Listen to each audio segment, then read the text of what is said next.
আসসালামু আলাইকুম প্রিয় শিক্ষার্থী বন্ধুরা, তোমরা সবাই কেমন আছো? আশা করছি সবাই ভালো আছো। আমি শিরিন সুলতানা, সহকারী শিক্ষক, Ahmed Bawani academy school and কলেজের পক্ষ থেকে তোমাদের সবাইকে আজকের অনলাইন ক্লাসে স্বাগত জানাচ্ছি।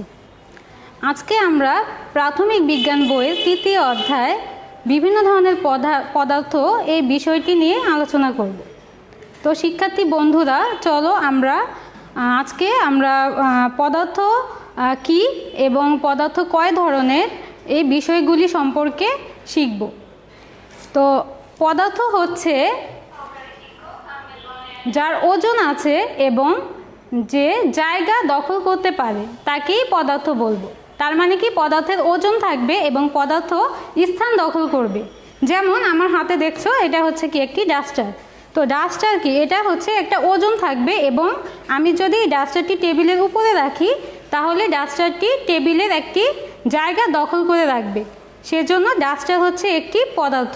তো চলো আমরা প্রথমে শিখি যে পদার্থ কাকে বলে।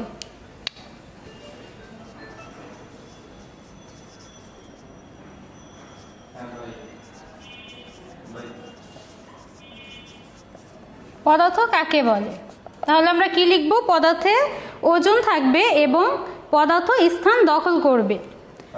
তাহলে আমরা লিখব যার ওজন আছে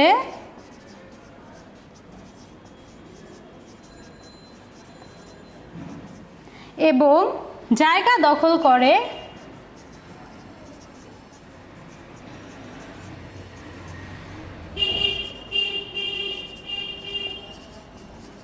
তাকে পদার্থ বলে। তাকে পদার্থ বলে। তাহলে আমরা কি দেখতে পেলাম? যার ওজন আছে এবং জায়গা দখল করে তাকেই পদার্থ বলবো। উদাহরণ হিসেবে আমরা লিখতে পারি বই, খাতা, পেন্সিল, চেয়ার, টেবিল ইত্যাদি। এখানে আমি কি লিখেছি? বই। বই একটি পদার্থ, কারণ বইয়ের ওজন আছে এবং বই কি করবে? জায়গা দখল করবে। এ কারণে বই হচ্ছে কি একটি পদার্থ। এরপরে দেখো আমি লিখেছি খাতা। খাতা একটি পদার্থ। কেন? কারণ খাতার ওজন আছে এবং খাতা কি করবে? জায়গা দখল করবে। যেখানে রাখবো সেই জায়গাটা দখল করবে। এ কারণে খাতা হচ্ছে একটি পদার্থ।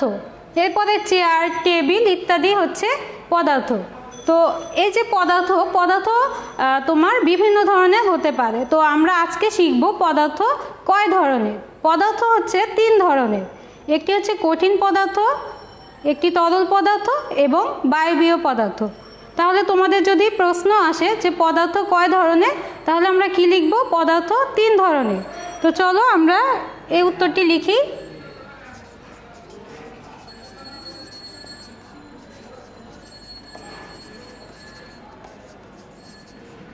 পদার্থ কয় ধরনের ও কি কি? তাহলে আমরা কি লিখব? পদার্থ 3 ধরনের। পদার্থ 3 ধরনের,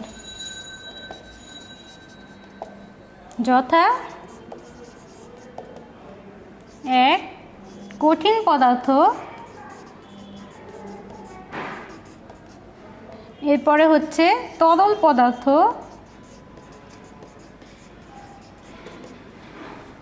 আরেকটি হচ্ছে বায়বীয় পদার্থ।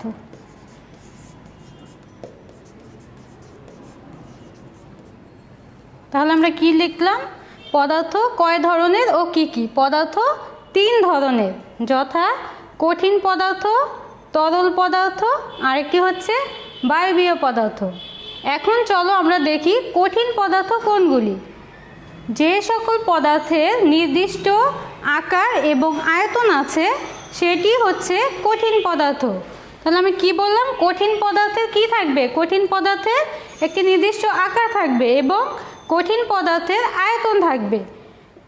তাহলে সেগুলিকে আমরা কি বলবো? কঠিন পদার্থ বলবো। যেমন কঠিন পদার্থ বই হতে পারে, এরপরে খাতা, চেয়ার, টেবিল ইত্যাদি হচ্ছে কঠিন পদার্থ। তার মানে কঠিন পদার্থের নির্দিষ্ট আকার আছে এবং কঠিন পদার্থ আয়তন আছে এবং কঠিন পদার্থ স্থান গ্রহণ করে, এজন্য এগুলিকে আমরা কি বলবো? কঠিন পদার্থ বলবো। এরপরে আসো তরল পদার্থ। তরল পদার্থের নির্দিষ্ট কোনো আকার নেই। তরল পদার্থের নির্দিষ্ট কোনো আকার নেই কিন্তু আয়তন আছে। এখন তরল পদার্থ নির্দিষ্ট আকার নেই, এটা আমরা কি বুঝি? ধরো তুমি এক গ্লাস পানি সামনে রাখলে, তো এই যে তুমি গ্লাসে পানি ঢাললে, পানিটি কি করবে? গ্লাসের আকার ধারণ করবে। আবার যদি তুমি পানি বোতলে রাখো তাহলে পানি বোতলের আকার ধারণ করবে। তাহলে এখানে কিন্তু আকারটা নির্দিষ্ট না। যখন আমি যে পাত্রে রাখবো তরল পদার্থ, সেই পাত্রের আকার ধারণ করবে। এজন্য বলা হয়েছে তরল পদার্থের নির্দিষ্ট আকার নেই কিন্তু তরল পদার্থের আয়তন আছে। তাহলে তরল পদার্থ কোনগুলি? তরল পদার্থ হচ্ছে পানি, ফলের রস, শরবত, চিনি, ফলের রস, দুধ ইত্যাদি হচ্ছে তরল পদার্থ। তাহলে আমরা উদাহরণগুলি লিখি। তরল পদার্থ হবে পানি, এরপরে ফলের রস, এছাড়াও আছে কি শরবত ইত্যাদি হচ্ছে তরল পদার্থ। এরপরে আসো বায়বীয় পদার্থ। বায়বীয় পদার্থের কোনো আকার এবং আয়তন নেই। তার মানে বায়বীয় পদার্থের আকার আয়তন কিছুই নেই কিন্তু বায়বীয় পদার্থের ওজন আছে। তো বায়বীয় পদার্থের মধ্যে আছে বায়ু, জলীয় বাষ্প। তাহলে আমরা বায়বীয় পদার্থের উদাহরণ কি লিখব? বায়ু লিখব, আর হচ্ছে কি জলীয় বাষ্প ইত্যাদি হচ্ছে বায়বীয় পদার্থ। তবে শিক্ষার্থী বন্ধুরা দেখো আমি কি লিখেছি। এখানে আমি লিখেছি যে পদার্থ তিন ধরনের। একটি হচ্ছে কঠিন পদার্থ, যেমন বই, খাতা, চেয়ার, টেবিল ইত্যাদি। এরপরে আছে তরল পদার্থ, পানি, ফলের রস, শরবত ইত্যাদি। এরপরে আমি লিখেছি বায়বীয় পদার্থ। বায়বীয় পদার্থের মধ্যে আছে বায়ু এবং জলীয় বাষ্প। তাহলে তোমরা এই লেখাগুলি খাতায় তুলে নাও।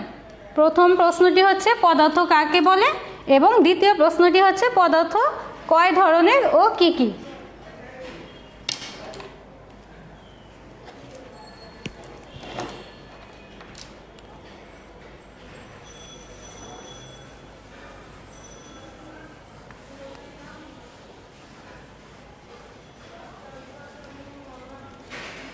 আচ্ছা, এবার আসো আমরা প্রত্যেকটি পদার্থের একটি করে বৈশিষ্ট্য শিখব।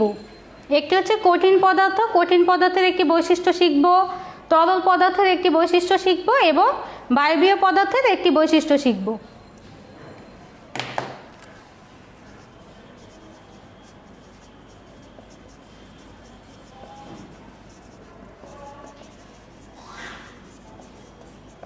কঠিন পদার্থের বৈশিষ্ট্য। তাহলে কঠিন পদার্থের বৈশিষ্ট্য কি হবে? কঠিন পদার্থের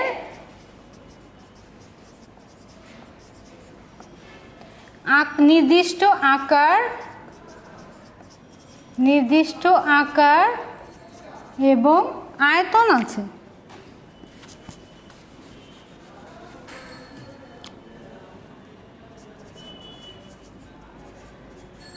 আয়তন আছে।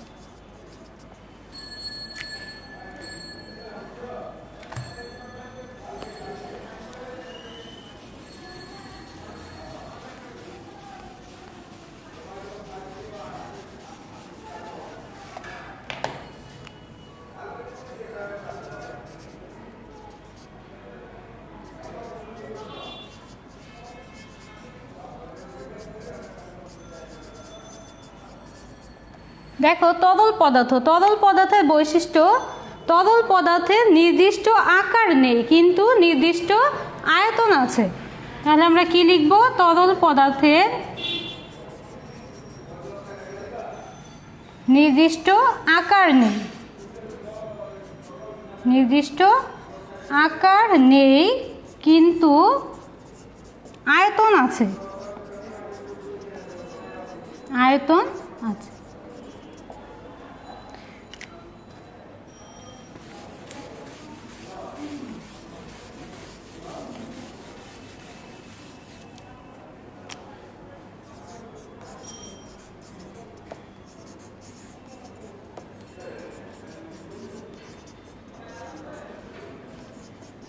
বায়বীয় পদার্থের বৈশিষ্ট্য হলো বায়বীয় পদার্থের নির্দিষ্ট আকার এবং আয়তন কিছুই নেই। তার মানে বায়বীয় পদার্থের আকার এবং আয়তন নেই। তাহলে আমরা কি মনে রাখবো? কঠিন পদার্থের নির্দিষ্ট আকার এবং আয়তন আছে, তরল পদার্থের নির্দিষ্ট আকার নেই, নির্দিষ্ট আকার নেই কিন্তু আয়তন আছে, নির্দিষ্ট আকার নেই কিন্তু আয়তন আছে। বায়বীয় পদার্থের নির্দিষ্ট আকার এবং আয়তন নেই। তো আমরা এই বিষয়গুলি যদি শিখতে পারি তাহলে আমরা এখান থেকে কিছু শূন্যস্থান পূরণ লিখতে পারবো। তো আসো আমরা কিছু শূন্যস্থান পূরণ করি। তো এখানে দেখো আমি কি লিখেছি,